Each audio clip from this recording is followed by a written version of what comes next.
শুভ সন্ধ্যা বন্ধুরা। আজ 23 অক্টোবর বৃহস্পতিবার। আজকের সন্ধ্যার বিশেষ বিশেষ খবরগুলি হলো: আগামীকাল বরাক সফরে আসছেন মুখ্যমন্ত্রী হিমন্ত বিশ্ব শর্মা। আগামীকাল 24 অক্টোবর এবং 25 অক্টোবর শুক্রবার ও শনিবার 2 দিনের সফরের তালিকায় রয়েছে কাছাড় এবং শ্রীভূমি জেলা। মুখ্যমন্ত্রী বেশ কিছু গুরুত্বপূর্ণ সরকারি এবং জনসভামূলক কর্মসূচিতে অংশগ্রহণ করবেন। তার সফর শুরু হবে শ্রীভূমি জেলার রামকৃষ্ণনগর থেকে। সেখানে তিনি সকাল 11টায় মুখ্যমন্ত্রী মহিলা উদ্যমিতা অভিযানের অধীনে রামকৃষ্ণনগর বিধানসভা কেন্দ্রের উপভোক্তাদের মধ্যে চেক বিতরণ করবেন। রেশন কার্ডের গ্রাহকদের জন্য সুখবর। হাইলাকান্দি জেলায় নভেম্বর মাস থেকে রেশনে রেহাই মূল্যের 3টি সামগ্রীর বণ্টন শুরু হবে। জেলা কমিশনার এক বিজ্ঞপ্তিতে জেলার অন্তোদয় অন্ন যোজনার কার্ডধারী এবং প্রায়োরিটি হাউসহোল্ড কার্ডধারীদের জন্য সামগ্রীর বরাদ্দ ঘোষণা করেছেন। এই 2 ধরনের রেশন কার্ড প্রতি 1 কেজি করে মুসুরি ডাল, চিনি এবং লবণ রেহাই মূল্যে বণ্টন করা হবে।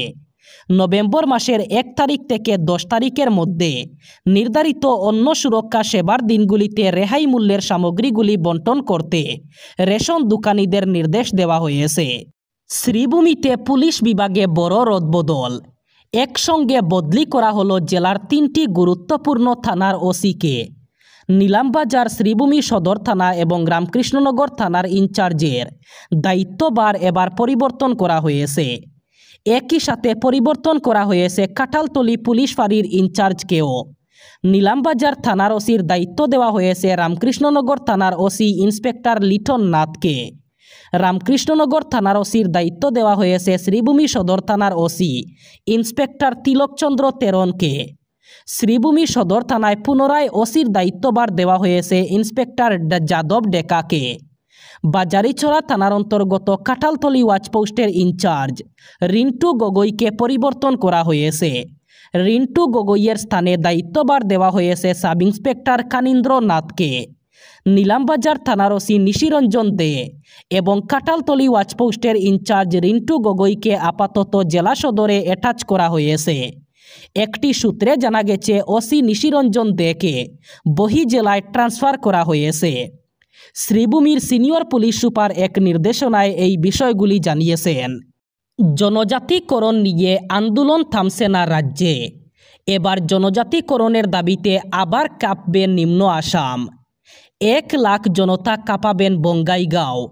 2026-এর বিধানসভা নির্বাচনের আগে যে কোনো ধরনে জনজাতিকরণ করে দিতে হবেই বলে হুঙ্কার দিল সংগঠন। আগামী 9 নভেম্বর 1 লাখ জনতা গর্জে উঠবেন বঙ্গাইগাঁওয়ে। ট্রাইবেল সংঘের নেতা আদিত্য খলকারির বিরুদ্ধে সরব কোচ রাজবংশী।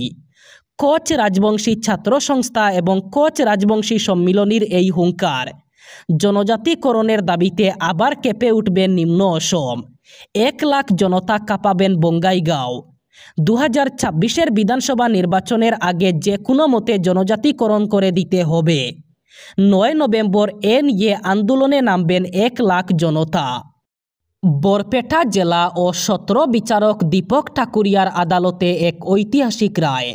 স্ত্রী এবং কন্যাকে নির্মমভাবে খুনের দায়ে ঋষভ দাস নামের এক ব্যক্তিকে মৃত্যুদণ্ডে দণ্ডিত করল আদালত। এই নৃশংস ঘটনাটি ঘটে 2023 সালের 13 অক্টোবর।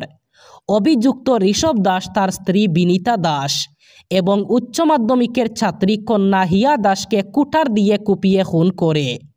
এই ভয়ঙ্কর ঘটনাটি বরপেটা শহরের গান্ধীনগরে সংঘটিত হয়, যা গোটা জেলা জুড়ে তীব্র চাঞ্চল্যের সৃষ্টি করেছিল। ঘটনার দিনই বরপেটা পুলিশ ঋষভ দাসকে গ্রেফতার করে। চাঞ্চল্যকর তথ্য উঠে আসে আরও। এই খুনের 8 বছর আগে ঋষভ দাস তার বোনকেও ধারালো অস্ত্র দিয়ে আক্রমণ করে হাতের আঙ্গুল কেটে দেয়, যদিও তখন তার বোনের প্রাণ বেঁচে যায়। প্রথমবারের মতো বরপেটা জেলা ও সত্র আদালতে কোনো খুনিকে মৃত্যুদণ্ডের রায় দেওয়া হলো। আইজল শিলচর 306 নম্বর জাতীয় সড়কের বেহাল অবস্থা আরও জটিল হয়ে উঠায় এবার আন্দোলনের পথে পা বাড়ালেন বাণিজ্যিক বাহন এবং লরি চালকরা।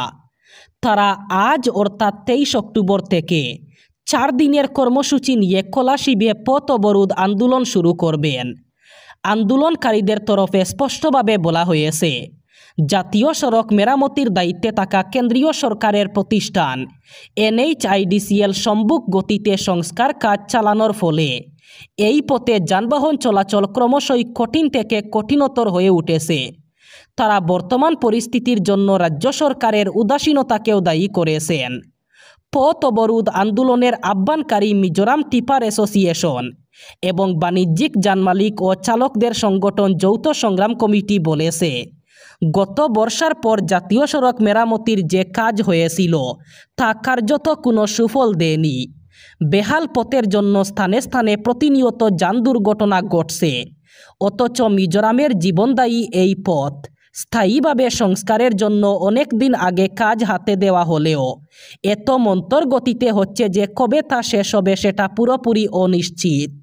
বরাক উপত্যকার রাজনীতিতে উত্তর করিমগঞ্জ বিধানসভা কেন্দ্র দীর্ঘদিন ধরেই থেকে এসেছে আলোচনার কেন্দ্রে, কিন্তু এই বহু প্রতীক্ষিত কেন্দ্রের ভোটারদের দাবি এবার চাই নিজের মাটির সন্তানকে বিধায়ক হিসাবে।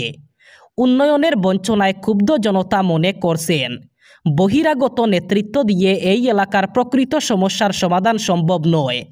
তাই আসন্ন ২৬-এর বিধানসভা নির্বাচনে তারা খুঁজছেন ভূমিপুত্রকে এবং সেই সূত্রে উঠে আসছে এক নাম, সিনিয়র কংগ্রেস নেতা এবং করিমগঞ্জ জেলা কংগ্রেসের সহসভাপতি আহাদউদ্দিন তালুকদার।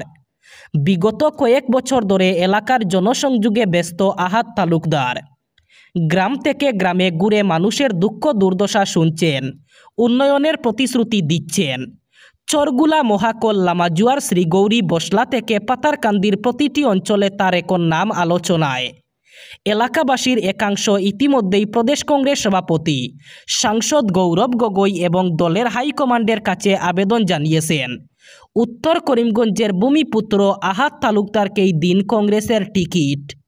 দলের ভিতরে আহাদের জনপ্রিয়তা নতুন নয়। করিমগঞ্জ লোকসভা নির্বাচনের সময়ও তিনি টিকিট প্রত্যাশী ছিলেন।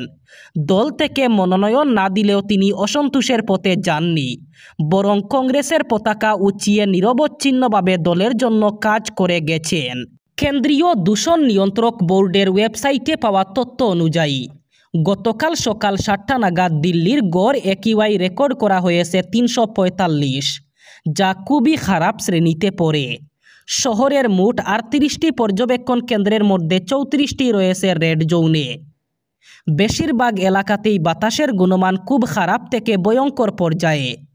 পাঞ্জাব বাগ এবং ওয়াজিরপুরে বাতাসের গুণমান ৪০০ গণ্ডি পেরিয়েছে। গতকাল থেকেই রাজধানীর বেশিরভাগ এলাকা ডেকেছে দুয়াশার পুরু আস্তরণে।